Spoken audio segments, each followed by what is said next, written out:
we the ones who late. Now family, we the ones who gotta delegate. Get that money in the power, never be fake. Stick to cosign for 3. What did he say? Create jobs, support our own. Educate the same and buy back your home. Got 3 degrees, triple 10. 3 PhDs, now we on the CNN. DBTV, let's talk about negligence. Ignorance is bliss, but we can turn it to intelligence. Believe none of what you hear, half of what you see. Let's break it down here on Dr. Boyce TV. Here we are. From Your Black World, the Black Business School. And I want to say hello. Welcome to drboycetv.com. This is the home for intelligent Black people. So everybody who's Black and intelligent, please stay. If you're not Black and intelligent, you are welcome to leave. So anyway, I wanted to jump in today to talk to you guys real quick about the end of a lawsuit that many of you were paying attention to. Many of you followed the crazy lawsuit between Comcast and Byron Allen. Byron Allen was alleging discrimination against Comcast because Comcast refused to carry his channels. Comcast told him that they weren't interested in bringing his channels on the air. And so Byron took it to court. You know, Byron's a fighter, and I respect Byron Allen. I think he's a smart guy. He's very wealthy. He's doing really well for himself, and I think that's great. And he was in a fight. He was in for a big fight, and the fight, you know, it looks like for now you've gone on to the next round of that fight. Now, is the fight over? Nobody knows. I have no idea. But I'm going to tell you what I have just read and what I'm seeing. Now, before we get started, do me a favor. Please hit the thumbs up button, hit the share button, hit the subscribe button, all that good stuff. Also, subscribe to the Black Financial Channel. We have a black-owned financial news and daily commentary site that is giving you financial information and news from a Black perspective. And so later on today, I'm going to continuously do updates on the economy and what's going on with everything from the virus to the economic recovery to everything else. So make sure you subscribe to theblackfinancialchannel.com. So here's the deal. Here's what I'm saying. Hey, Aaron, how are you? Good to see you. And hey, Kim, good to see you too. So Byron Allen, he as you know, give me a yes or no. Give me a yes or no if you followed the lawsuit of Byron Allen. Did any of you follow what was going on with that? We're going to talk about the stimulus situation in a second. I don't want to lose my focus here, Brian, but that's a great question. We're going to talk about that a little bit later. I actually had notes that I put together for a discussion I wanted to have about that, but I saw this particular case, and it affects our community a little bit more, so I thought I would hit this one first. And so the Byron Allen case was interesting. You know, Byron was suing Comcast because he felt that race was the driving factor behind why he did not get his channels picked up. And this is a big issue because we know that Black access to media is a huge deal. We also know that things like access to capital are a huge deal. I did a review the other day of a film called The Banker that you guys should check out because it's a great application of financial lessons that we discuss in this platform all the time and in the Black Business School all the time. So Byron filed a suit. And here's the summary. Here are the key points. Sorry. Hit the thumbs up button. I gotta finish choking right quick. And don't y'all be out here telling people y'all think I got the coronavirus. Even if I had it, I would recover. Most people don't die from the virus. In Italy, 90% of the people who died from the virus were over the age of 70. I just want to make sure y'all know that. So it doesn't mean it's not real. It just means stop panicking. So give me a second. Just wash your hands, stay at home, and do what you're supposed to do. All right, so the Supreme Court handed a win to Comcast on Monday in a long-running racial discrimination suit brought by the Black media mogul Byron Allen, who alleged the cable giant discriminated against him when it refused to carry channels operated by his network, Entertainment Studios. In a unanimous opinion authored by Justice Neil Gorsuch, and I think Gorsuch was I want to say he was appointed. Was he appointed by Trump? I don't remember. But anyway, I think he's conservative. The top court agreed with Comcast in upholding a high bar for bringing suits under the 1866 Civil Rights Act. The justices sent the case back to the Ninth U.S. Circuit Court of Appeals, which had earlier ruled Allen need only reach an easier-to-meet discrimination standard to consider the matter once again. So the Ninth Circuit Court of Appeals actually gave Byron Allen and Lifeline, from what I understand. This court actually lowered that standard of, what it takes to prove discrimination. And he, I think, was, from what I understand, I'm not a lawyer here, but from what I understand, Byron Allen was actually happy with their ruling. And it got pushed up to the Supreme Court. Supreme Court pushed it back down. And they're like, no, this is not, you have not proven discrimination. And so it seems to me that the big defining issue here is what they call the but-for clause. But-for meaning, like, if we would have let you in if you were white, but for the fact that you're black, we're not letting you do nothing, right? We're not going to bring you in. We don't want you on our network because you're black. That's a pretty high standard when you're basically saying that your race is the only and the leading and the only and the primary and the dominant variable as to why we don't want you around. That's kind of tough because, people can always find another reason to not bring you around. You know how it is when you're black, right? They start changing the rules around, or they start nitpicking on stuff. I can remember when I was in my PhD program, and we all had to take this exam. We had to take this what they call the comprehensive exam, and the comprehensive exam was hard as hell. Basically, the comprehensive exam was so difficult that nobody could really pass it outright. It was that difficult. And what would happen, this is what's funny, this is how the politics can play against us as black people. This is why I tell you to be careful about trying to integrate too hard into their systems, because they rig the game against you. So here's what they would do. Before the exam was even taken, they already knew who was gonna pass and who wasn't gonna pass.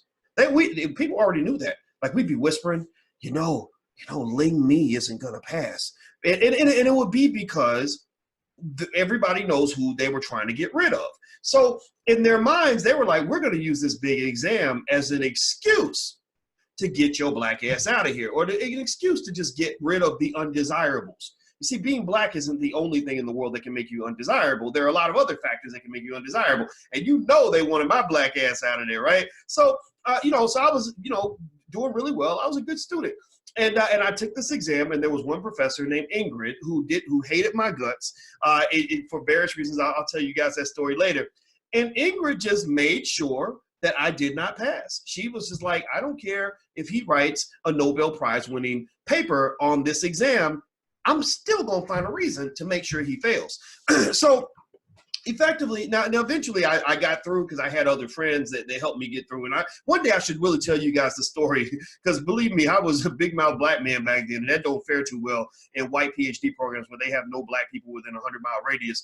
But the point of the matter is to say, I get what Byron's saying, right? Like, I agree with him. I think he deserves it. They got all kinds of mediocre, crappy TV on the air right now.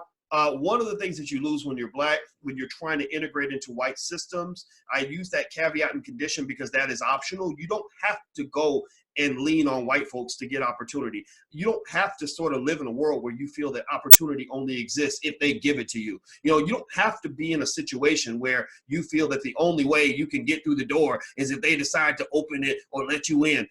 You can build a door. You can open the door the way you want to. You can build a door and open it for other people, but you got to have enough vision to want to do that, right? But to that extent, though, for those who are trying to get through the doors that are built by white people or that are owned by white people, I'm not going to say built because, black people built this country too. We know this. I am sure. I think Byron, like a lot of black people in America, he doesn't have the right to be mediocre. He doesn't have the right to be mediocre. Like, I'm just going to tell you the honest to God truth. If Byron's watching, I apologize, brother, but on this platform, we tell the truth.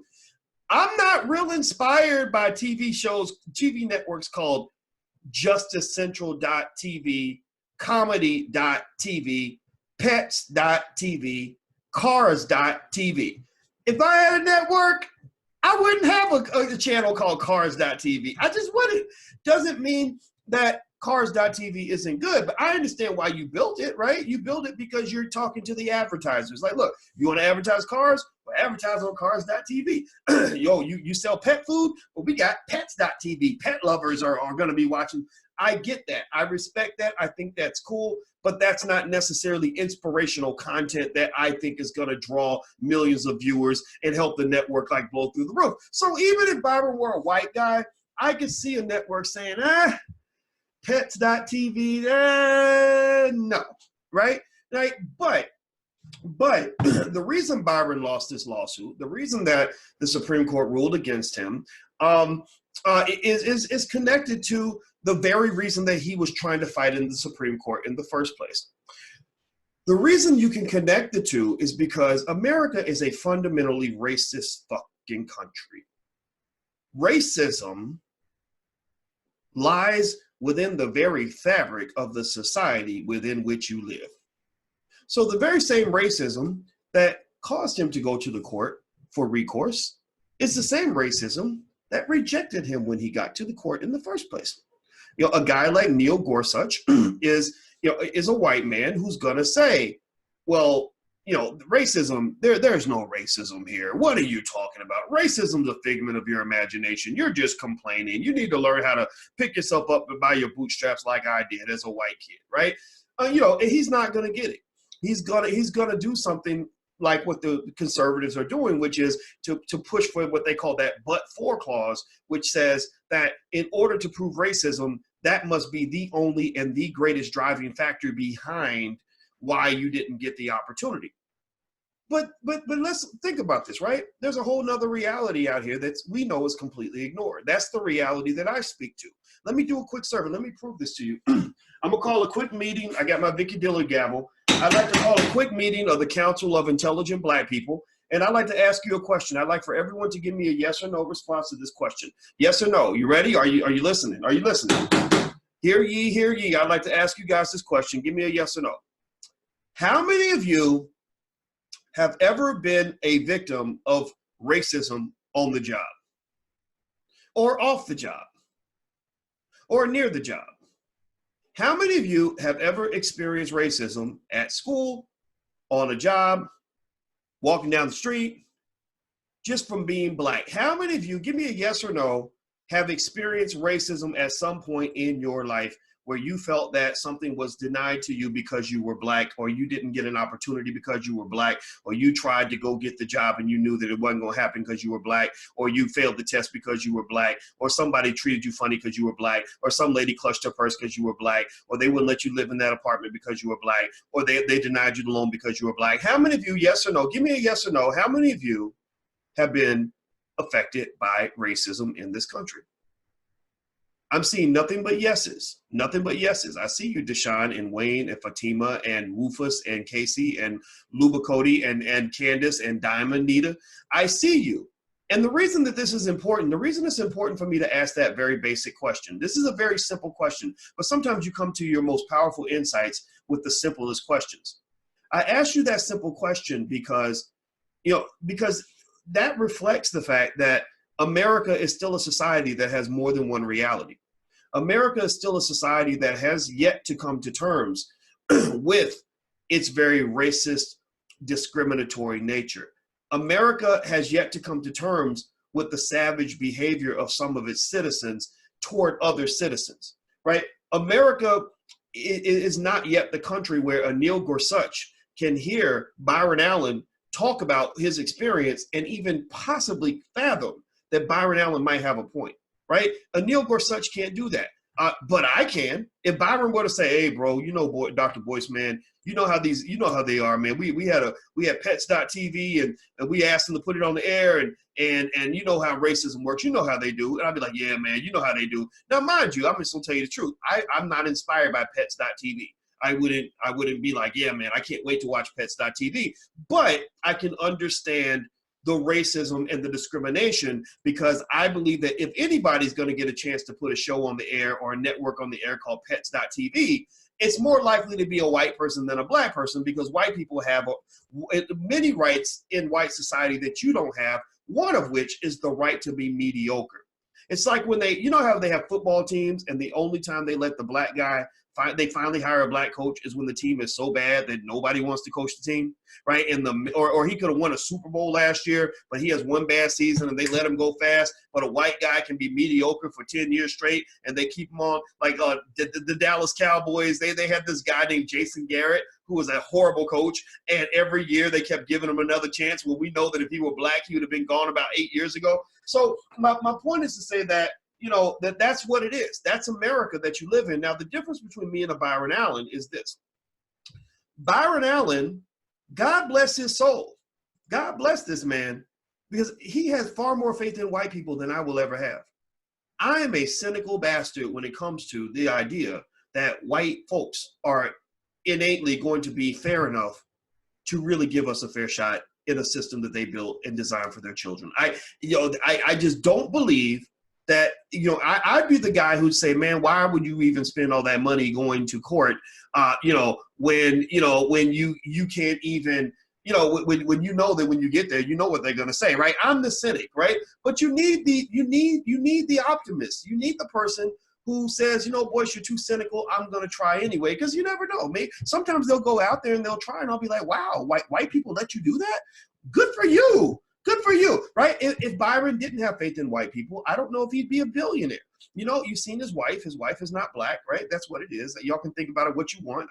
That's not my preference. I told you guys 8 years ago that when I get married, I'm marrying a black woman. That was just because that's just what I believe in. That's just how I roll. But with Byron, I think none of this surprises me at all. And I think that what it comes down to is is the solution. You guys know we're solution oriented on this platform, so I'm not going to leave you here without a solution. By the way, do me a favor, hit the thumbs up button and the share and subscribe button before we move on. Please hit that thumbs up button if you can. That's really important. And also, if you're on Twitter or Facebook, please share this or retweet. And also follow me on Instagram. My Instagram is The Real Boyce Watkins. So here's the solution. The solution, in my opinion, is that when it comes to media, we need our own black media. We need to own and control as much black media as we possibly can. I don't believe that you will ever have black media be honest and authentic when black media is really managed and controlled by white media. So I'm not a guy that's going to spend my whole life trying to get a show or get a network on Comcast or get a channel on the Comcast network. I'm the person who says, let's work with what we've got and create our own networks. So you guys know, for example, we have Black Movie Night, which we do at least once a month. We're going to start doing it twice a month since you guys love it. Thousands of you signed up.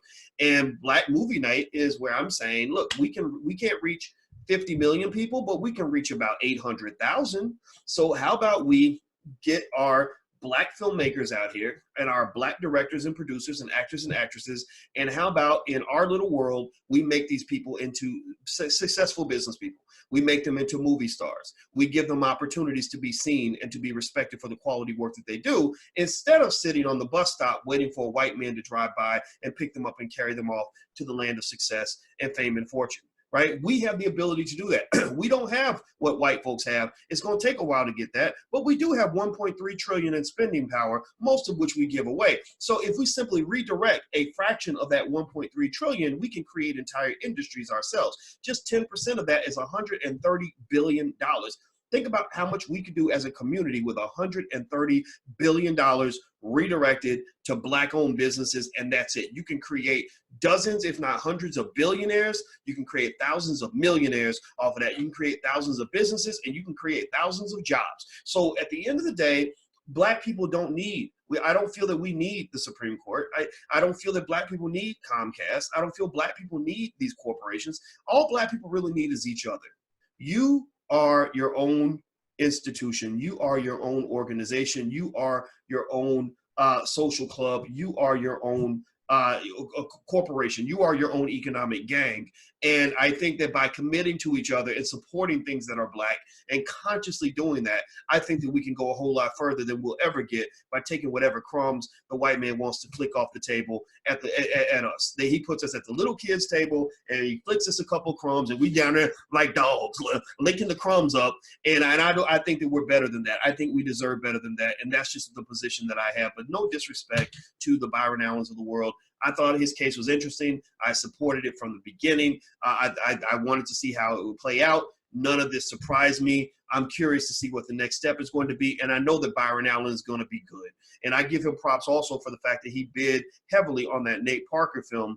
And you saw what they did to Nate Parker, right? Because they control their media, they can make you into whatever you want. So they decided they were going to make Nate Parker into a rapist, which kept that movie, an excellent movie, by the way, from doing really well. That Nat Turner movie that Nate Parker did was so damn good. Anybody see that movie? If you ain't seen it yet, you got to see it. It was an extraordinarily good movie. And Byron Allen, to his credit, was one of the leading people. He made the largest bid. I don't know why Nate didn't take it, but Nate didn't take it. And next thing you know, they hanging his brother out to dry. So I just personally think that we got to kind of look at it for what it is and stop believing that people who hate you are actually people who love you. I think that's the biggest rope-a-dope that they pulled on you when it came to integration is they made you think that the people who hate you actually love you, which causes you to let your guard down and to think that America is a country that it is not. Maybe in 100 years, America will be fair, but it ain't fair in 2020. It ain't going to be fair in 2021, 22, 23, 24, 25, or 28. You're going to have to do it on your own. That's just what I believe. So Monique, thank you for your donation. She said, thank you for valuable news. Well, thank you for valuable support. I appreciate you and I respect you and I love you and I thank God for you. So I'm about to go, guys. Please hit the thumbs up button right now. Please hit that share, subscribe button. Everybody, please give me a promise right now that you're going to share this video with at least one person because we need more intelligent Black people coming together. We are our own greatest ally. So I would love for you guys to help us in the distribution process. In Hollywood, a big thing that companies do is something called distribution, which is where they put the content out to the world so people can see it. Well, we are our own corporation, so I would love for you guys to be part of the distribution team. All of you have social media. All of you got Twitter accounts, Facebook accounts, Instagrams, whatever. If you could right now just take that video and share it to other people, I would be eternally grateful to you. And so I'm about to go, guys, and I'm going to do an analysis again later on the Black Financial Channel on the current markets. I actually had notes on this. I literally was going to break down some of what is going on in the stock market. I'll do that a little bit later today, I promise. And make sure you subscribe, theblackfinancialchannel.com, and also follow the Black Financial Channel on Instagram. It is on Instagram. So hit the thumbs up button, share, and subscribe button. And also, if you want to learn about stock market investing, you guys know I have a great program. It's theblackstockmarketprogram.com. There's a section at the bottom on what Dr. Boyce is buying, where I break down all the stocks that I'm buying and why. So if you're looking for some guidance on that, feel free to go to theblackstockmarketprogram.com. So take care, guys. I'm out of here. Have a good day, and I'll see you soon. Bye-bye.